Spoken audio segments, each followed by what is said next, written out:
the man, he's the myth, he's the legend, he's the scientist with all the answers and all the questions.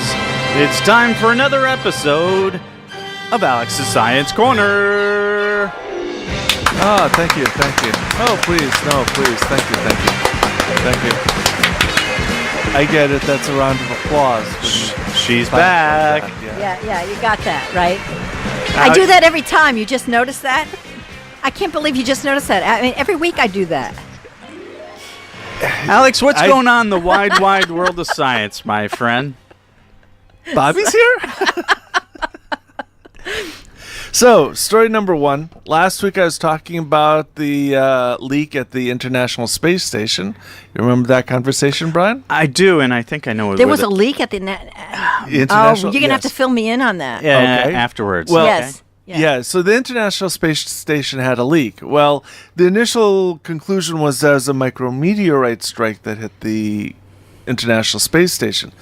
Well, oh no! What they found is that somebody was playing games, huh? No. Yeah. Although I can see something like that happening. I in thought other the places. Russians were already saying that. Well, yeah. Well, what they found is there was actually a drill hole in the spacecraft. And what they're right now suspecting is during testing or setup of the Soyuz spacecraft that flew the astronauts up to the International Space Station, that spacecraft, when they were testing it, somebody drilled a hole in there and then they plugged it up. But while I was up in space, the sealant that they put into the hole dried out and popped out. And so the hole opened up. Why would they drill a hole in? That's what they're trying to figure out. What they're thinking is something to do with like a quality control test or something, and they were trying to get something. So was this in the Soyuz? It was in the Soyuz module. So somebody was putting up attached to the space station. Bobby, somebody was putting up a poster. Yeah, and so they put a hole right through with the nail. No, it's They didn't have any of those command sticky things to use. Nope. What they did is when they found the hole, they put a strip of Kapton tape over it, and then once the tape was on, then they got special epoxy-based sealant, and that sealed the hole. And since it's did they seal it from the outside or seal it from the inside? From the inside. Well, so the hole was. Mm-hmm. I'm sorry, I'm going to go. No, so the next part of the fun part of this story, that's not fun. The guys, air leak on the space station.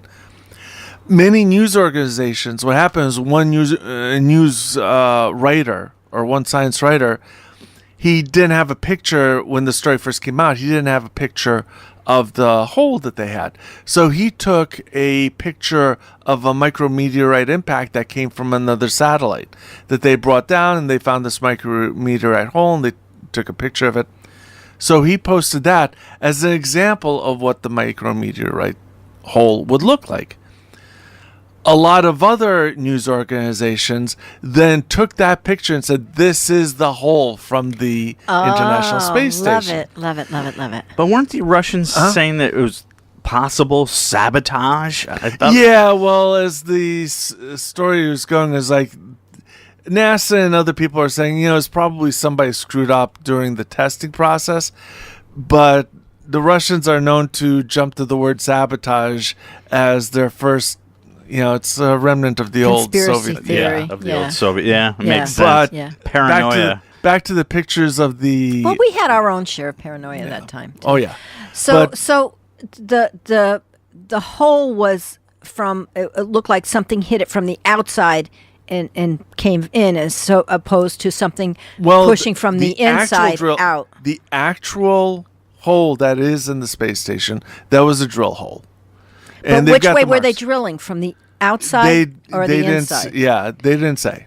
Okay, because it would my bet you'd is be able to from tell the by the way the material was I'd say folding. it's probably from the inside because they've got scratch marks on the inside. Okay.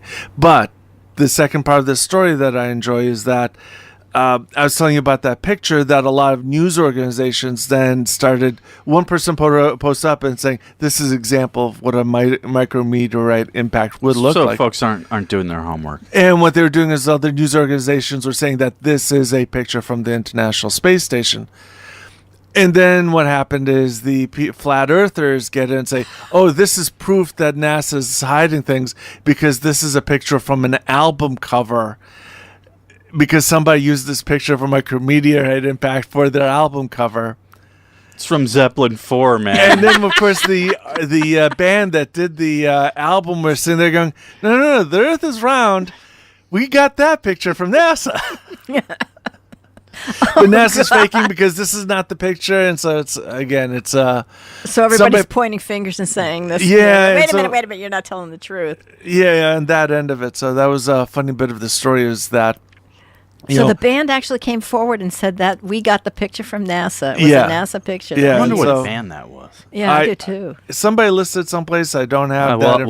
We'll look at it. That's like the important part of the story. We'll look it up, Bobby. I appreciate that you think that is the case, Bobby. What's the second story? The hole in the spacecraft that could have killed 6 astronauts. But what band? How long did it take them to find the hole? I'm curious. It took them a few hours.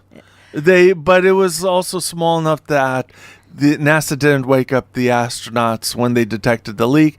But when the astronauts did wake up, they started to isolate compartments until they found the section that was leaking, and then they eventually found the hole. Okay. Thank you for recapping. So the next story is a follow-on. Opportunity Rover on Mars. It's not life on Mars, Bobby. Okay, see, it is a Mars story. Wait.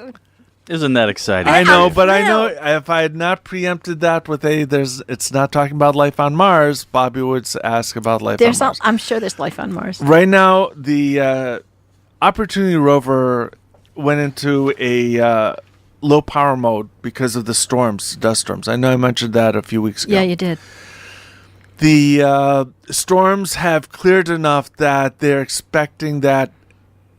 hoping that the Opportunity Rover will wake up. Unfortunately, it hasn't woken up yet, and it's getting more concerning. They're going to give it about another 2 weeks or so. They've got signals going out to the rover just in case it's misaligned, or try to wake it up if they can wake it up. But unfortunately, right now, as time goes on, it looks like there's less and less of a chance that the Opportunity Rover is going to wake up. Bummer. Now, what's the? I mean, they really can't tell, but what's the possibility that there's just sand on the panels, the solar panels? It's very likely, but again, right now they don't have. There's no pictures of it. It can't take pictures of itself because it's right. If it's still alive, it's still hibernating. Unfortunately, what happened was because of the storm, it wasn't going to get any power through its panels, and it had to keep a heater running to keep itself warm enough that it could wake up again. Unfortunately, the batteries Opportunity Rover's been on Mars for over 14 years. That long. And the batteries are old batteries, and so the batteries are run down, and if the heater stops working because they've run out of power, it's not going to wake up again. Unless the solar panels, nope. Even the heat, because the energy from the solar panels. It's too cold, because one of the things that happens is to keep the electronics warm enough that they can work, it has to have a heater running. Okay, so the heater is a separate system from the energy that the solar panels are generating. Well, no, I mean that's how the heater runs. Is the solar panels charge the battery. The battery runs all the electronics on the rover. To be able to have all that stuff work, the rover has to be at a certain temperature. If it goes below that temperature, the electronics are going to freeze and they're going to stop working no matter what. Okay. So even if the dust clears off the solar panels and the panels can start supplying power again, the rest of the electronics are going to be dead. Unless there's no way for it to warm up. No, because it's too cold. Okay. On Mars. And so that's why it needed the heater. Now, on the plus side, you're talking about a rover that was supposed to go 1,000 yards from where it started from, and it's gone 26 miles. It's supposed to only last 3 months, and it's lasted over 14 years.